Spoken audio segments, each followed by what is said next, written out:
चलिए अब हम देखते हैं कि सेलेजिनेला में जो पीढ़ी एकांतरण है या अल्टरनेशन ऑफ जनरेशन है वो किस प्रकार से होता है। तो सेलेजिनेला में या यूँ कहें कि जितने भी टेरिडोफाइट्स होते हैं उसमें दो पीढ़ियाँ होती हैं। एक युग्मकोद्भिद पीढ़ी जो कि अगुणित होती है और इसे प्रोथेलस कहा जाता है और इसके ऊपर युग्मकों का निर्माण होता है। जबकि दूसरी जो पीढ़ी है वो है बीजाणुद्भिद पीढ़ी जो कि द्विगुणित होती है और ये मुख्य पादप होता है और इसके ऊपर अगुणित बीजाणु बनते हैं। बीजाणुद्भिद पादप के अंदर जब बीजाणु बनते हैं तो उस समय जो स्पोर मदर सेल होती हैं उनमें अर्धसूत्री विभाजन होता है, जिसके फलस्वरूप द्विगुणित अवस्था से या द्विगुणित पादप से अगुणित बीजाणुओं का निर्माण होता है। ये अगुणित बीजाणु अंकुरित होकर अगुणित युग्मकोद्भिद पादप जिसे कि प्रोथेलस कहा जाता है उसे बनाते हैं। यानी कि यहाँ पे क्या होगा, पहले बीजाणुद्भिद पादप है जिसके ऊपर बीजाणु लगे और जब इन बीजाणुओं का अंकुरण हुआ तो अंकुरण से युग्मकोद्भिद पादप का निर्माण हो गया। अब इस युग्मकोद्भिद पादप के ऊपर नर व मादा जननांग यानी कि एंथेरोजॉइड और आर्किगोनिया बनते हैं, जिनमें कि एंथेरोजॉइड या एंड्रोजॉइड पुमणु व अंड एग बनाते हैं। ये दोनों अगुणित हैं। अब जब इन दोनों के अंदर यानी कि पुमणु व अंड में निषेचन होगा, पुमणु जो होता है वो नर युग्मक होता है और अंड जो होता है वो मादा युग्मक होता है।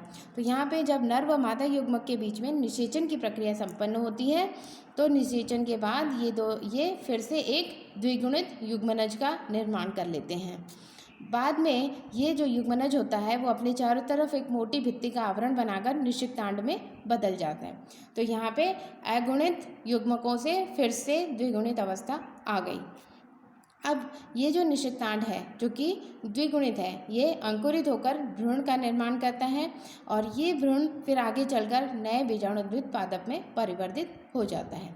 तो इस तरह से यहाँ पे सेलेजिनेला के अंदर अगुणित अवस्था और द्विगुणित अवस्था के बीच में एकांतरण पाया जाता है। यानी कि एक के बाद एक, पहले अगुणित अवस्था, फिर द्विगुणित अवस्था, फिर अगुणित अवस्था प्राप्त होती है और फिर द्विगुणित अवस्था प्राप्त हो जाती है। तो इस तरह से ये पीढ़ी एकांतरण या अल्टरनेशन ऑफ जनरेशन होता है।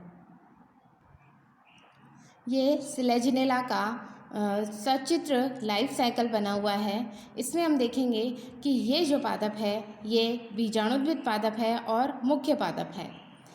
इसके ऊपर स्ट्रोबिलस या कोन के अंदर बीजाणुधानियाँ बनेंगी। ये गुरु बीजाणुधानी है और ये लघु बीजाणुधानी है और ये जिन पत्तियों पर लगेगी उसे लघु बीजाणु पर्ण और गुरु बीजाणु पर्ण कहेंगे। ये जो कोन होता है उसका एलएस या लॉन्गिट्यूडिनल सेक्शन है। अब जो गुरु बीजाणुधानी है उससे गुरु बीजाणु बन रहा है और ये जो गुरु बीजाणु है ये अगुणित है। साथ ही जो लघु बीजाणु से जो लघु बीजाणु बन रहे हैं ये लघु बीजाणु भी अगुणित है। तो यहाँ पे अर्धसूत्री विभाजन जो ये एक एरो के ऊपर दो लाइनें बनाई हुई है, इसका मतलब यहाँ पर अर्धसूत्री विभाजन की प्रक्रिया संपन्न हो रही है। तो यहाँ द्विगुणित स्पोरोफाइट से अगुणित बीजाणु का निर्माण हो गया। अब ये जो अगुणित बीजाणु हैं ये युग्मकोद्भिद अवस्था की प्रथम कोशिका होती है। तो यहाँ पे ये दोनों प्रकार के बीजाणु जब अंकुरित होंगे तो लघु बीजाणु से नर युग्मकोद्भिद और गुरु बीजाणु से मादा युग्मकोद्भिद का निर्माण होगा। नर युग्मकोद्भिद के रूप में यहाँ पे ये देखिए एंथेरोजॉइड बना है। नर युग्मकोद्भिद के ऊपर ये युग्मक एंथेरोजॉइड का निर्माण होगा और मादा युग्मकोद्भिद के ऊपर आर्किगोनिया या स्त्रीधानी का निर्माण होगा। जब इन दोनों अगुणित युग्मकों में निषेचन की क्रिया संपन्न होगी तो उसके फलस्वरूप द्विगुणित जायगोट का निर्माण होगा। इस जायगोट से फिर आगे चलकर जो है कि भ्रूण का निर्माण होता है। ये इसका भ्रूण है और ये भ्रूण जो है वो गुरु बीजाणु धानी के अंदर ही होता है। जब इस गुरु बीजाणु से नया पादप विकसित हो जाता है तब ये गुरु बीजाणु अपने पादप से अलग होता है। तो यहाँ पे ये इसका अंकुरण हो गया, अंकुरण से नया पादप बन गया और फिर ये जो नया पादप है ये विकसित होकर इस तरह से स्पोरोफाइट या बीजाणुद्भिद का निर्माण कर लेगा। तो ये था सिलेजिनेला का डायग्रामेटिक रिप्रेजेंटेशन, यानी कि उसके जो जीवन चक्र है उसको हम डायग्रामेटिकली किस तरह से शो कर सकते हैं। ये है ग्राफिक लाइफ साइकिल या रेखीय डायग्राम इसके लाइफ साइकिल का। अगर हम जैसे एग्ज़ाम में कोई क्वेश्चन आया कि सिलेजिनेला की लाइफ साइकिल को संक्षिप्त में बताएं और हम उसका सचित्र वर्णन नहीं कर पा रहे हैं तो हम इस तरह से इसका रेखीय डायग्राम भी बना सकते हैं। तो रेखीय डायग्राम में ये यहाँ से सिलेजिनेला स्पोरोफाइट ये जो है वो मुख्य पादप है। इस पादप के ऊपर स्पोरेंजिया बनेंगी, मेगास्पोरोफिल के अंदर मेगास्पोरेंजिया और माइक्रोस्पोरोफिल के अंदर माइक्रोस्पोरेंजिया। ये मेगास्पोर बने, यहाँ पर माइक्रोस्पोर बने। इन दोनों के अंदर मियोसिस या अर्धसूत्री विभाजन हुआ और यहाँ से ये मेगास्पोर और माइक्रोस्पोर बन गए जो कि अगुणित हैं। अब ये जो अगुणित मेगास्पोर और माइक्रोस्पोर या लघु बीजाणु और गुरु बीजाणु हैं, इनमें जर्मिनेशन होता है। तो इससे मेल गैमेटोफाइट या नर युग्मकोद्भिद और फीमेल गैमेटोफाइट या मादा युग्मकोद्भिद बनता है। नर युग्मकोद्भिद के ऊपर एंथ्रिडिया बनते हैं जिससे कि स्पर्म का निर्माण होता है और मादा युग्मकोद्भिद के ऊपर आर्किगोनिया बनते हैं जिसमें कि एग होता है। इस एग और स्पर्म जो कि फीमेल और मेल गैमेट हैं, इनमें फर्टिलाइजेशन या निषेचन की प्रक्रिया होती है और उसके फलस्वरूप जायगोट का निर्माण होता है जो जल्दी ही निषेकांड या ऊस्पोर में बदल जाता है। ये ऊस्पोर जब अंकुरित होगा तो इससे एम्ब्रियो का निर्माण होगा और इस एम्ब्रियो से यंग स्पोरोफाइट बनेगा और ये यंग स्पोरोफाइट जल्दी ही अपने पुराने पादप के समान नया पादप बना लेगा। अब सिलेजिनेला के अंदर एक बहुत ही जो इम्पॉर्टेंट चीज़ होती है वो ये होती है कि एक तो इसमें विषम बीजाणुता पाई जाती है और दूसरी इसमें बीज स्वभाव या बीज प्रकृति पाई जाती है। तो सबसे पहले हम देखते हैं कि विषम बीजाणुता क्या होती है।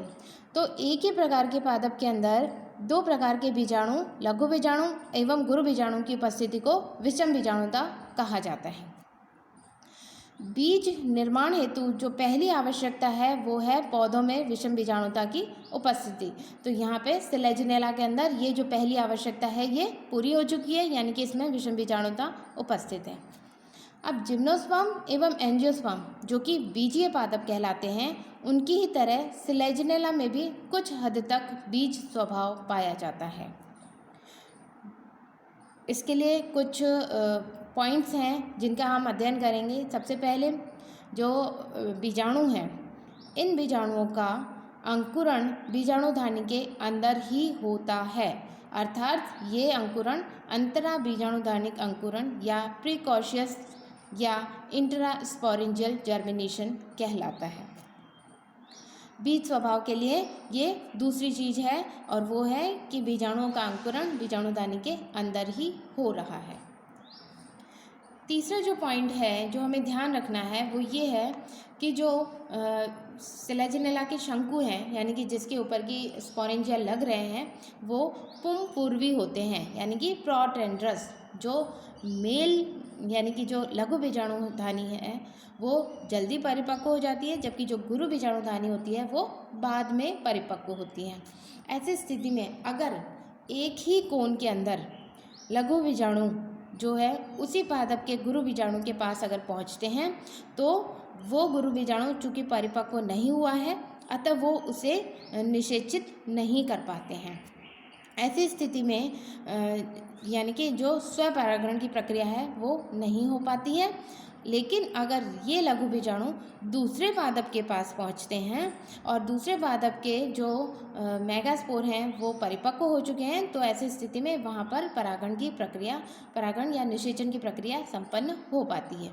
तो यहाँ पर शंकु की जो पुंपूर्वी अवस्था है वो क्रॉस फर्टिलाइजेशन या परपरागण के लिए अति आवश्यक है या उसी के अकॉर्डिंग ये कंडीशन बनी है।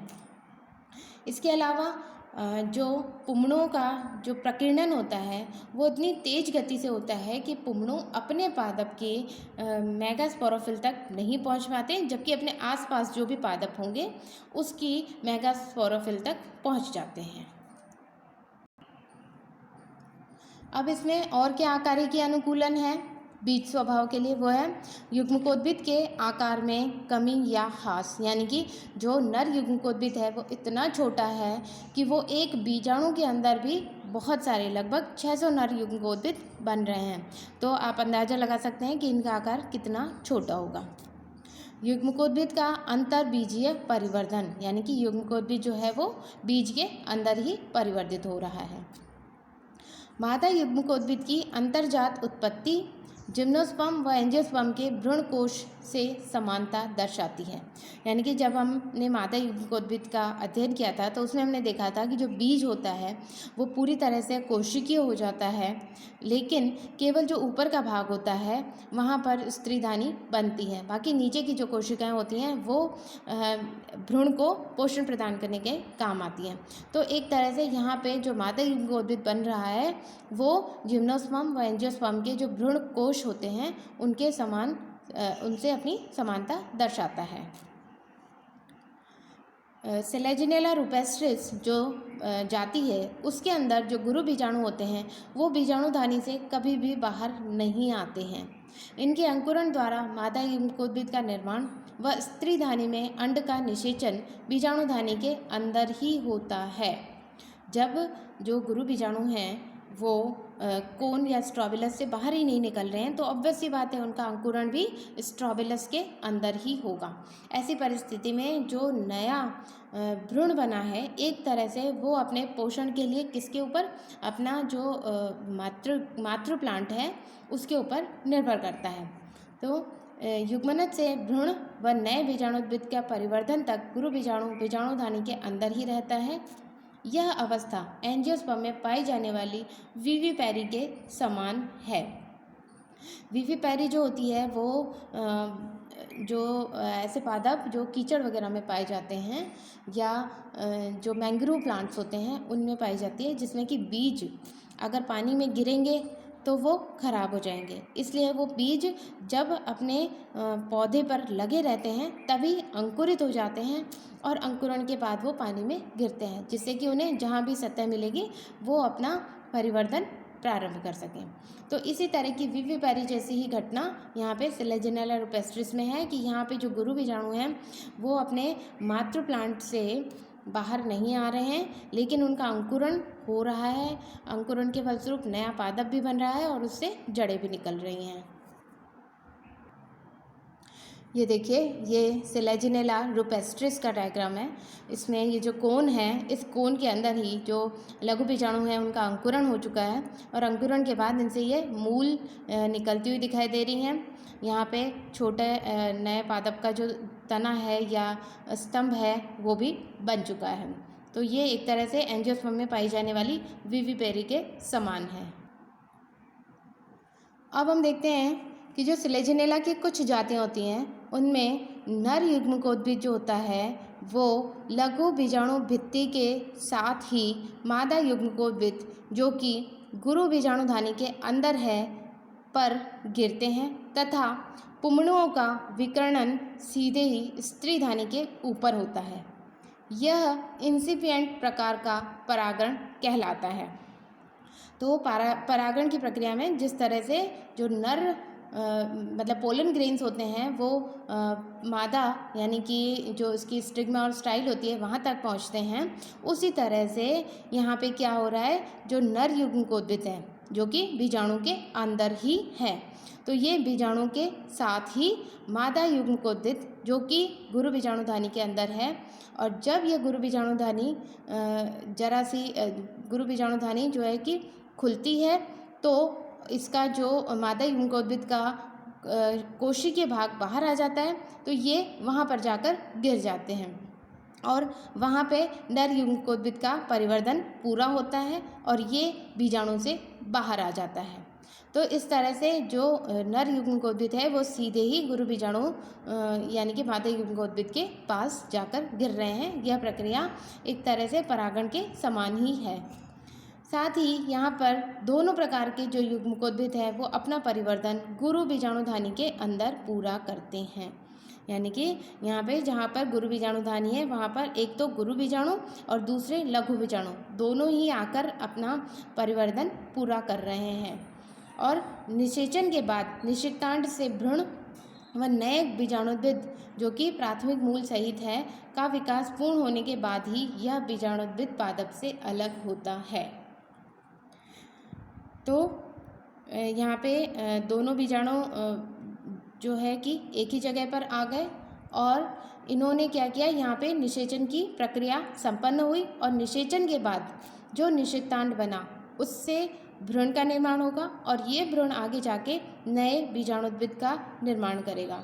तो यहाँ तक जब तक कि नए बीजाणुद्भिद का निर्माण हो जाता है ये अपने मातृ बीजाणुद्भिद पादप से ही जुड़ा रहता है। तो इस तरह से ये कुछ पॉइंट्स हैं जिनके आधार पर हम ये बता सकते हैं कि जो सिलेजिनेला पादप है उसमें बीज प्रकृति पाई जाती है। अब हम देखते हैं कि जो सिलेजिनेला पादप है उसमें कुछ पौधों में पार्थेनोजेनेसिस या अनिषेक जनन भी पाया जाता है। अनिषेक जनन का मतलब है बिना निषेचन के भ्रूण का निर्माण या बिना निषेचन के बिना युग्मनज के निर्माण के भ्रूण सीधे ही विकसित हो जाता है। जैसे कि सिलेजिनेला एट्रोविरिडिस है तो यहाँ पे केवल गुरु बीजाणु ही बनते हैं, लघु बीजाणु नहीं बनते हैं। अगर लघु बीजाणु नहीं बनेंगे तो इसका मतलब यहाँ पे पुंमणु नहीं बन रहे हैं। ऐसी स्थिति में यहाँ पे निषेचन नहीं हो पाएगा और ये जो गुरु बीजाणु है ये सीधे ही भ्रूण का निर्माण कर लेता है। इसी तरह से जो सिलेजिनेला एनाकार्डिया है या सिलेजिनेला रूबिकॉलिस, सिलेजिनेला हेलविटिका है, इनके अंदर लघु बीजाणु और गुरु बीजाणु दोनों बनते तो हैं, किंतु गुरु बीजाणु से जब स्त्रीधानी का निर्माण होता है तो स्त्रीधानी की जो ग्रीवा होती है वो कभी नहीं खुलती है। ऐसी परिस्थिति में जो पुंमणु विकसित होते हैं वो पुंमणु स्त्रीधानी के अंदर प्रवेश नहीं कर पाते हैं, जिससे कि स्त्रीधानी के अंदर जो एग है वो निषेचित नहीं हो पाता और वो सीधे ही भ्रूण का निर्माण कर लेता है। तो ये थी पार्थेनोजेनेसिस। अब दूसरी चीज़ है एपोगेमी। एपोगेमी या अपयुग्मन। अपयुग्मन का मतलब होता है बिना जननांगों के युग्मकों के और निषेचन की प्रक्रिया के भ्रूण का निर्माण होना। तो यहाँ पे क्या हो रहा है, न तो किसी प्रकार के जननांग यानी कि न तो स्त्रीधानी बनेगी और न पुंधानी बनेगी, न इनसे किसी युग्मक का निर्माण होगा और जब युग्मकों का निर्माण नहीं होगा तो निषेचन की प्रक्रिया भी नहीं होगी। तो जो लॉयन है उन्होंने 1904 में बताया कि सिलेजिनेला की कुछ जातियों में स्त्रीधानी आरंभिका से सीधे ही भ्रूण का निर्माण हो जाता है। यह प्रक्रिया एपोगेमी या अपयुग्मन कहलाती है। तो इस तरह से हमने सिलेजिनेला जो पादप है उसका जीवन चक्र देखा। इसके लिए जितने भी वीडियो हैं वो आप लोग ज़रूर पढ़िएगा और देखिएगा।